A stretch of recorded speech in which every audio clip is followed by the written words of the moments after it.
Donc, je suis étonné quand on me dit qu'on nomme ceci, cela, et on nomme que ses partisans. Mais c'est la règle dans tous les pays du monde. Qu'on nomme que ses partisans? Oui. Ah bon? C'est ce que vous avez dit. Non, mais c'est ça qui non, existe. c'est ça qui que nous existe. déplorons. Nous, on déplore ça. C'est ce que nous déplorons. Vous avez bien dit ça. C'est ce que nous déplorons parce que c'est ça qui Madame, existe. il n'y a personne qui nomme ses opposants. Il n'y a personne qui nomme ceux qui l'insultent tous les jours. Mais ça, c'est terminé. Laissez-moi terminer. Ça, c'est terminé. Non, mais... Il confirme. Non, mais Mohamed El Mokhtar. Absolument, je confirme tu ne peux pas qu'il doit nommer que ceux à qui il fait confiance. Il ne nomme que ceux qui sont avec lui. Madame, ça, c'est une méthode terminée. Les pouvoirs monolithiques ont tendance à nommer ceux qui les insultent pour les faire taire. Aujourd'hui, le pouvoir actuel n'est pas dérangé quand ses opposants, mais il faut que ce soit des opposants déclarés, en disent du mal, c'est leur rôle. C'est leur devoir. Les opposants, ils sont là pour ça. Mais il faut les affamer pour qu'ils nous rejoignent. Comment tu peux soutenir? Mais comment voulez-vous qu'un pouvoir nomme à une autre fonction? Mais ce n'est pas une autre fonction. Nous demandons même les plantons des boutiques ML 2012. Même les plantons des gardiens. Vous avez pris votre temps de parole, laissez-nous parler. Ce sont les gens qui sont... Le débat était bien parti, ne le cassez pas. On continue. Continuons vraiment dans l'ordre de la discipline. Vous m'avez parlé des médias d'État. Jamais le pays n'a connu une plus grande ouverture par rapport aux médias. Les médias, il y a une ouverture exceptionnelle qui permet de libérer tout l'espace. Et tous les jours que Dieu fait, ce n'est plus les médias d'État. Même les radios Mauritanie, la télévision de l'AMI, désormais, ne sont plus des sociétés d'État comme elles étaient. Je vous dispense des médias privés. Certainement... Je crois qu'en gros, vous avez pris... L'idée est passée. On va donner au ministre l'occasion aussi de... D'accord, moi ce que j'ai envie de dire... D'arriver au dernier tournoi. Je n'ai pas répondu à votre question. Il n'a plus le temps de répondre, il a laissé l'autre répondre. Vous avez préféré répondre à autre chose. Non, j'ai fait comme candidat qui a l'habitude de parler sans être interrompu, que ce soit ici ou ailleurs. Moi, je veux dire quand même ce qu'en réalité, je voudrais bien que le débat continue comme il a commencé. On doit se dire la vérité. Et puis quand toi, tu connais la vérité. Et se regarder vraiment en face. Non, je n'apprécie pas quand même certains qualificatifs, certaines façons de dire, certaines manières de parler, de taxer. Ce n'est pas une bonne chose. Je pense que nous pouvons très bien dire ce que nous pensons avec toute la plus grande politesse.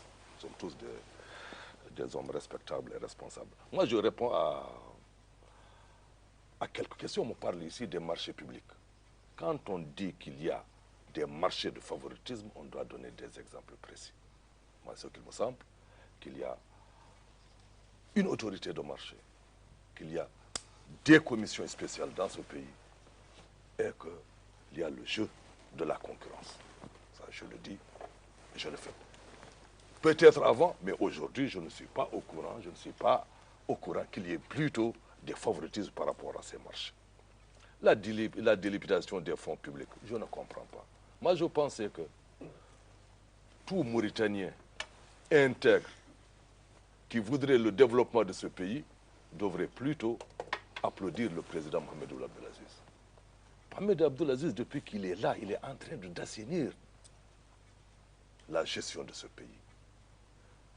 Aujourd'hui, c'est avec les biens publics qu'on est en train de réaliser tout ce que vous voyez dans ce pays. Il n'y a plus ces budgets de fonctionnement qu'on utilisait comme on voulait. Il n'y a plus cet enrichissement illicite. Et pourtant, dans ce pays, les détournements et l'enrichissement, c'était considéré comme un petit, un délit mineur. Quelqu'un qui prend une décision de mettre croix à ça, et c'est sûr que l'impact sera très positif et le plus rapidement possible, devrait être plutôt salué, encouragé. Et nous devrons tous l'accompagner et encadrer cette nouvelle vision. Et non continuer tout simplement à penser que non, cela n'existe plus. Puisqu'on détourne quand on a de l'argent, aujourd'hui au niveau des administrations centrales, tu n'as pas de budget de fonctionnement, il n'y a pas de logement, il n'y a pas de carburant. Les gens vivent en fonction de leurs moyens. D'où effectivement beaucoup de mécontentement de l'élite. Et c'est la raison pour laquelle aujourd'hui la population le soutient pleinement. Puisque les actions sur le terrain sont concrètes. Les réalisations sont visibles. ML est là. Les pauvres sont soutenus. Et c'est le seul président que j'ai vu de par le monde qui a eu à payer des gens dans leur foyer. Au niveau du foyer, les gens étaient payés dans ce pays. Avec des rations alimentaires durant la période de soudure. Bon. Qu'est-ce que ça veut dire payer dans les foyers? Absolument. 15 000 aiguilles par foyer. Gratuit l'argent. Pour ça? Mais aux populations mauritaniennes, sans distinction, mais vous êtes de ce pays ou vous n'êtes pas ici. Mais ça s'est passé à Bababé. Comme toi, tu es citadin, tu ne peux pas le savoir. Mais toi, quand même, tu pars toujours à Bababé. En tout cas, chez nous, il y a un peu partout. Je suis encore plus rural que lui, parce que moi, je suis né dans un hameau. Non, et mes parents sont encore dans des hameaux. Né, je connais bien tes parents, je connais très bien Ferrer. Moi, je parle de toi. Nous ne parlons pas de ça. Bon, et de deux, par rapport à toujours... Non, mais j'en viens. Il faut quand même qu'on réponde à ces choses. On parle du cirque, on parle de l'état civil. Je vous confirme que Mourabi, qui est directeur de l'agence, c'est nous qui l'avons recruté. C'est très pas réel ce qu'on dit de lui. Vous qui? Nous, au niveau du projet Oasis, c'est nous qui avons démarré le crédit agricole. En ce temps-là, tu étais très jeune. Tu demandes à Abdul Malik. Donc, c'est nous qui avons recruté cet encadre compétent, supérieur, qui est là et qui a participé au démarrage du crédit agricole dans ce pays. Puisque le crédit agricole a démarré à partir du projet Oasis, dont j'étais le contracteur. Il est de la fonction publique? Pas du tout. Il n'est pas de la fonction publique. Que ça soit bien clair. À l'époque, Mourabi était le Cheikh Bounan était directeur du forêt. Non, je veux le dire tout simplement, il est temps que les gens arrêtent cette campagne, que c'est une nullité sans formation, ça c'est vrai. Ce qu'il fait, c'est autre chose. Mais par rapport, au moins à sa qualification, rendons à César ce qui appartient à César. Par rapport maintenant, moi j'estime que, oui, quand on commet certaines bêtises, on doit démissionner, on doit ceci, on doit cela. Mais je ne peux pas comprendre qu'à notre niveau de responsabilité, qu'on puisse parler sans preuve. Sur quoi? Quand on décide de parler de preuves, dire que le président a fait ceci, que le président a fait cela, qu'il y a ces gaffes, qu'il y a ceci, il faut qu'il y ait des preuves. Si on n'a pas de preuves, dans certains pays, ça peut créer des problèmes. Moi, j'estime qu'un homme ne doit jamais avancer quelque chose sans preuve. Mais comment voulez-vous? Mais on dirait aussi que vous avez en souci le gouvernement d'union. Pourquoi le gouvernement? Quand on veut aller dans un gouvernement, il faut aller aux élections. Les élections présidentielles, c'est dans moins de 2 ans. C'est dans moins de 2 ans. On peut faire comme les élections législatives. Bon, les élections législatives, il y a une fourchette. Il peut prolonger son mandat aussi. Non, il ne va jamais prolonger son mandat. Vous savez très bien que le président est pressé, la majorité est pressée pour que ces élections aient lieu. Parce que tout simplement, nous voulons tout simplement, et en plus, ces élections. Mais c'est en faveur de l'opposition. Aujourd'hui, 52% des sièges, c'est le scrutin proportionnel. 52%. Et aujourd'hui, il est décidé, après le dialogue, qu'il n'y a plus de nomadisme politique pour les élus. Ça, ce n'est pas en notre faveur, c'est en faveur de l'opposition. Parce que tout simplement, tout cela doit inciter tout le monde à participer à ces élections. Moi, j'estime que celui qui veut diriger, celui qui peut appartenir à un gouvernement, celui qui veut être nommé, doit participer aux élections tout simplement et gagner de haute lutte le combat. Sinon, il n'y a rien à faire.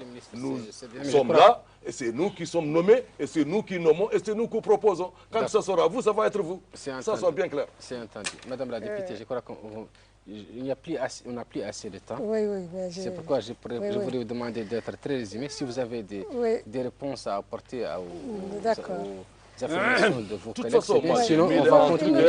Il nous demande d'applaudir Mohamed Abdelaziz. Lui, il peut le faire. Il peut lui applaudir Mohamed Abdelaziz ou des gens comme lui. Et je les plains. Parce que Mohamed Abdelaziz et ses partisans, en général, ils les taxent, eux, qui avaient été avec Maouia, avec tous les autres pouvoirs, d'être les Rumouz il-Vessa. Bon, de toute façon, moi, mais lui n'a pas dit d'applaudir, c'est toi qui as dit d'applaudir. Lui n'a pas dit d'applaudir, c'est à toi que je m'adresse, toi qui demandes. Nous ne pouvons pas. J'étais bien avec lui et je l'assume, ça je te le dis. Non, mais... Et moi, je vais prendre la parole, je vais répondre. Moi, je ne me dérobe pas. Non, pour moi, vous nous demandez d'applaudir. Moi, je vous dis que je ne peux pas l'applaudir et je ne l'applaudirai pas. En tout cas, jusqu'à présent. Mais vous qui êtes taxé par lui et par ses partisans d'être les Rumuz il-Vessad, vous pouvez encore applaudir. Ça, vous avez le cœur pour ça. Mais cela n'est pas les Rumuz sont connus. S'il te plaît, Madame la députée. Moi, je ne sais pas, c'est lui qui taxe. Je ne serai jamais Rumuz dans ma vie. Je n'ai même pas de compte, je n'ai pas de poche. Si tu as affaire aux autres, ça, c'est pas bon. Moi, je vous dis tout simplement que tous les jours que Dieu fait, tous les jours que Dieu fait, restons dans le débat, restons dans le débat. Sinon, s'il faut être désagréable, il ne faut pas être comme ça. Moi, je dis tout simplement. Reste dans le débat. Moi, ce que je dis et je le répète. Je dis et je le répète. Ce sont les gens qui sont au pouvoir, qui, à chaque fois qu'on a critiqué la situation, ils nous disent que ce sont les Tarakumat. La Gabéji, c'est les autres, les pouvoirs qui se sont succédés depuis 1960 à nos jours. Et il nous demande d'applaudir. Je lui dis que lui, il peut applaudir ou quelqu'un comme lui peut applaudir. Moi, je ne le fais pas. Moi, je voudrais deuxièmement, alors je reviens... S'il te plaît, la députée qui a parlé le mot applaudir. Madame la députée. Non, pas du tout. Vous allez revoir votre bande, on va mais je passe. Non, madame la députée, je passe. Non, je passe, Yedgali. Laisse-moi. De la coordination de l'opposition démocratique dans lesquelles il pose certaines exigences. Mais laisse-moi terminer, je reviendrai à la déclaration de l'opposition. Je vais revenir. Mais de manière très résumée, parce qu'on a plus assez de temps. On a plus de temps. Mais je voudrais dire que lorsqu'on nous dit que nous avançons des choses sans preuve, nous n'avançons rien. Nous avons dit tout simplement qu'il y a des choses qui se sont passées ou qui ont été révélées et qui sont extrêmement graves. Je ne peux pas imaginer que le président de la République se fasse tirer une balle et le même jour il dit qu'il a comment ça s'appelle? Il dit qu'il a pardonné à celui qui a tiré sur lui. Et vous avez juré qu'il est mort, qu'il ne va plus jamais ressusciter. De toutes les façons, qu'il soit mort ou vivant, on lui a tiré une balle. Oui, c'est un petit détail. Vous avez dit aussi qu'il ne va jamais vivre et qu'il ne va pas survivre à ça et qu'il va mourir. De toutes les façons, ce qui est important ici, c'est que... Quand on est blessé, malade, il y a autre chose qu'on doit penser. Deuxièmement... Ce disque est usé, s'il te plaît. Deuxièmement... Madame la députée... Non, mais c'est pas la peine. Deuxièmement, aujourd'hui...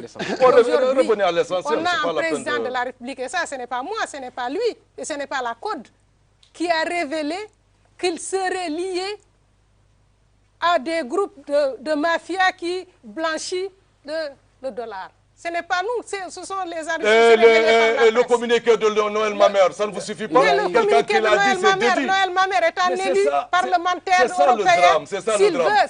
Quelqu'un s'est trompé. Le problème, c'est que vous êtes figé. Ça, je crois que ce n'est pas... Vous êtes figé et vous ne pouvez pas apprécier les choses. C'est toujours le même discours. Il faut savoir apprécier. Lorsqu'il y a des éléments de cette nature... Mais c'est ça, Noël Mamère a déjà fait son communiqué. Non, elle a l'habitude de le... S'il n'avait pas répliqué, ce n'est pas une question de réponse. Sois bien élevé, s'il te plaît. Ça n'aurait pas été ces histoires, on ne serait pas ici en train de débattre. Il y a plus grave, il y a plus important maintenant que ce que nous sommes en train de dire. Nous voulons être édifiés sur ce qu'on dit ici. Parce qu'ailleurs, vous avez l'affaire de Jérôme Cahuzac en France, qui est en train de faire tomber Hollande. Alors que ce n'est pas Hollande qui a un compte ailleurs. Vraiment, mais vous pourquoi sont ici, pressés de venir au pouvoir. De la République, et si on est pressé, on va faire comme toi. Si on est pressé, on va faire comme toi. On ne l'a pas fait. Moi, j'ai une légitimité. Mais les élections ici, moi, j'ai une légitimité. Moi, je vous dis, les élections. J'ai un chef, j'ai un terroir et je suis de ce pays. J'ai un chef, j'ai un terroir et je suis de ce pays. Oui, moi, je ne suis pas de ce pays. Ça, je ne sais pas. Oui, oui. Ça, je ne sais pas. Oui, d'accord. S'il te plaît. Oui, c'est comme ça que les... C'est comme ça. Je voudrais que vous puissiez passer votre idée de manière claire. Parle correctement, s'il te plaît. Oui, c'est comme ça que vous avez fait déporter les Mauritaniens à l'extérieur. Monsieur le ministre, s'il vous plaît, on n'a plus assez de temps.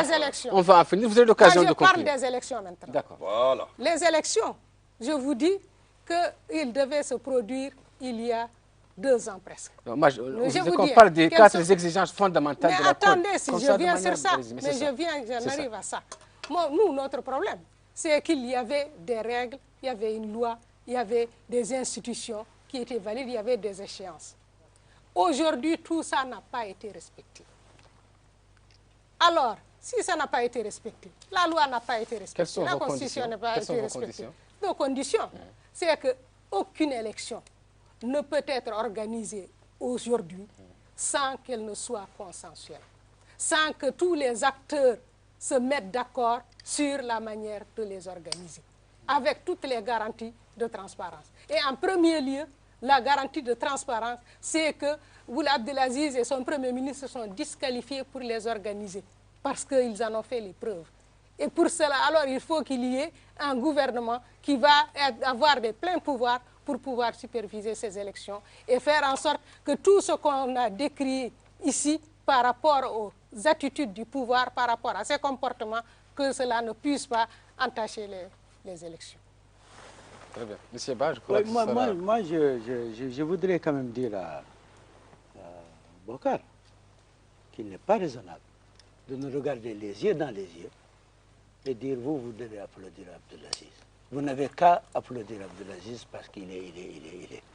Je crois que ce n'est pas l'objet du débat. Chacun de nous est très responsable de son positionnement politique. Vous êtes de la majorité, nous sommes de l'opposition. Et nous essayons de trouver des solutions. C'est pourquoi je suis un peu surpris par le fait qu'on puisse trouver qu'il est juste d'utiliser l'État, les nominations, y compris aux hautes responsabilités, de ne nommer que ses partisans. Ce n'est pas juste. Ce n'est pas juste. L'État doit être neutre. Si vous avez des partisans, vous en avez, vous pouvez les nommer ailleurs, il y a des fonctions politiques. Vous pouvez les nommer. Mais l'État, il n'est pas raisonnable, il n'est pas normal. Il n'est pas normal aujourd'hui que quelqu'un qui ne pense pas, qui ne soutient pas Abdelaziz, ne puisse pas avoir une fonction, ne puisse pas être embauché à la machine. Il n'est pas normal qu'un homme d'affaires, parce qu'il ne soutient pas Abdelaziz, il n'a pas accès au marché public. Ce n'est pas normal. Et on n'a pas le droit, au niveau où on est, de soutenir l'inverse. On n'a pas le droit. Et sur les marchés, moi je renvoie au fait, je crois que c'est Cridem, ou en tout cas la presse, a publié une liste de marchés de gré à gré. Absolument. Par rapport à la production de l'alimentation du bétail. Bon. L'autorité. Hein? Ça, c'est avant l'autorité. L'autorité des marchés. Oui, c'est toujours pareil. La presse, là, elle sort tout le temps des marchés. On a même vu pire que ça aujourd'hui. Pas des marchés de gré à gré, on a vu de trop dans ce pays-là. Ce qui est, depuis les temps anciens, du trop. On vous donne des terrains, vous construisez ceci. Mais non, mais c'est opaque. Ça, c'est le minimum qu'on puisse faire. Deuxièmement, nous, les preuves, on n'accuse personne. On n'accuse personne. On dit que la presse a sorti un certain nombre de choses. Et il y a des choses qui ne sont pas... on ne peut pas accepter. Où, quel service, quelle société, quel ministère, quelle commission, on veut le savoir. Monsieur le ministre, je crois que vous allez je crois que non, je ne veux pas que les gens fassent des affirmations gratuites. Tout à l'heure, tu as demandé au débat de rester à un niveau. Il faut que tu y contribues. Monsieur le député. Merci, tu as raison. Donc, moi, je dis qu'il y a des choses, on ne peut pas, dans un pays comme le nôtre, où le président de la République est une institution centrale de notre dispositif constitutionnel. Que quelqu'un vienne à la radio et à la télé dire j'ai mis le genou par terre, j'ai tiré, comme si c'était à la cible. Et qu'il n'y ait pas de conséquences. Ce n'est pas normal. Ce n'est pas normal. Ce n'est pas normal que des organes de presse sortent des choses et qu'on n'ait pas de démenti, qu'on n'ait pas de... On dit, s'il y a des choses qui sont sorties par la presse, il faut au moins constituer une commission pour qu'on ait une idée claire dessus. Voilà. On n'accuse pas, mais on dit que s'il y a des choses qui ont été dites, faites une commission. Moi, je vous mets au défi d'accepter une commission aujourd'hui parlementaire concernant tous les problèmes qu'on a soulevés, tous les problèmes qui sont soulevés. acceptez-les. Ça, c'est des conditions qui font que on peut avancer, on peut, si les choses ne sont pas fondées, qu'on puisse les clôturer rapidement. Donc moi je pense que sur ce truc-là, donc l'appréciation qu'on a du pouvoir, on le garde, on le maintient. D'accord, monsieur le député, on va faire un dernier tour de table. Nous n'avons plus assez de temps. Et je crois que cette fois-ci, je serai obligé de chronométrer 2 minutes par personne. Juste pour tirer les conclusions. Je n'ai pas pour tirer les conclusions. De vous répondre à votre question. D'accord, ce sera votre conclusion. Nous, au niveau de la majorité, nous sommes demandeurs pour des élections et le plus rapidement possible. Mais dans quelles conditions? Dans les conditions de transparence absolue, avec tous les observateurs qu'il faut, avec toutes les dispositions qu'il faut. Il est encore possible à nos amis de la Côte de participer et de poser leurs conditions. S'ils obtiennent des réponses satisfaisantes ou acceptables, qu'ils participent avec nous, c'est ce que nous souhaitons. Si pour des raisons qui leur sont propres, ils ne veulent pas aller aux élections, nous n'allons pas permettre à cette situation de se prolonger infiniment. Parce que l'enrôlement est arrivé à un stade où on n'est pas très loin du nombre d'électeurs estimés de la Mauritanie. Et c'est ça l'essentiel. C'est donner à tous les Mauritaniens la possibilité de participer aux élections. C'est un droit. Ça, c'est la réponse à la question que vous m'avez posée. Je voulais, si vous le permettez, revenir sur un ou deux points. Vous avez peut-être 1 minute, pas plus. Moi, j'aurais préféré que vous tirez les conclusions et que vous lancez Moi, je suis étonné quand mes amis disent que le président Aziz et son Premier ministre sont disqualifiés pour organiser des élections. Ça me ramène à ce que je disais. C'est le président Aziz qui a été élu comme président de la République de ce pays. Il dispose d'une majorité suffisamment confortable. Dire qu'il est disqualifié pour gérer le pays, comme cette histoire d'Arhal, j'espère que nos amis l'ont abandonnée parce qu'elle ne mène nulle part et elle ne peut pas la comprendre. Je veux bien qu'on exige des élections transparentes. Et si vous estimez être préparé pour cela, participer aux élections, ayez la majorité parlementaire et dans 2 ans, aux élections présidentielles, ayez la majorité aux élections présidentielles. Mais si le peuple mauritanien, qui a le dernier mot aux prochaines élections, continue à donner la majorité à la majorité présidentielle actuelle, et aux prochaines élections, donne la présidence à celui que cette majorité présentera, il faut comprendre que c'est ça la règle de la démocratie. Très bien, monsieur le député. Et nous souhaitons que nos amis nous accompagnent et participent aux élections qui sont Monsieur le ministre, un mot pour conclure. Je dirais un mot. Je répondrai quand même à Adjetou Diallo. Vous l'appelez au début de l'émission ma cousine. Oui, il a dit que nous avons déporté. Mais il faut voir ceux qui ont déporté tes parents. Moi, mes parents n'ont pas été déportés. Ça. En tout cas, moi, ma soeur a été déportée. Ton frère aussi. Oui, mon frère aussi. Mon meilleur ami, carrément. Bon, donc ça, il faut voir ceux qui l'ont fait. En ce temps-là, nous étions tous dans la même sauce, opposition. Vous êtes toujours cousin. Bon, ce que je veux dire, l'enrôlement a beaucoup avancé. La projection pour les pièces d'identité, c'était 1 700 000. Nous avons aujourd'hui 1 600 000 pièces d'identité. 50% ont été retirés. Donc, nous pensons que le pourcentage est largement important. Regardez à l'agence, regardez les sites, regardez machin, vous allez avoir l'information. On continue. Regardez le site de l'agence, regardez les différents sites. La réponse, c'est là-bas où tu la trouves. En tout cas, c'est là-bas où j'ai tiré moi les informations. Donc, nous pensons que d'une manière raisonnable, sous peu de temps, les élections peuvent être organisées. Nous souhaitons la participation de tout le monde, parce que nous n'avons pas autre pays que la Mauritanie. Nous ne voulons que la paix ici. Nous voulons que l'entente ici. Nous voulons que toutes les communautés mauritaniennes, quand je dis j'applaudis, moi j'applaudis Aziz pour une bonne raison. Parce que tout simplement, en tant que issu d'une certaine communauté, il a contribué, il a commencé à régler un certain nombre de problèmes. Tout n'est pas réglé. Il reste encore des choses à faire. Mais je sais qu'aujourd'hui, il y a la prière aux âmes des martyrs, le pardon national, le retour des déportés, le programme de réinsertion qui continue pour 1 milliard, 2 milliards cette année.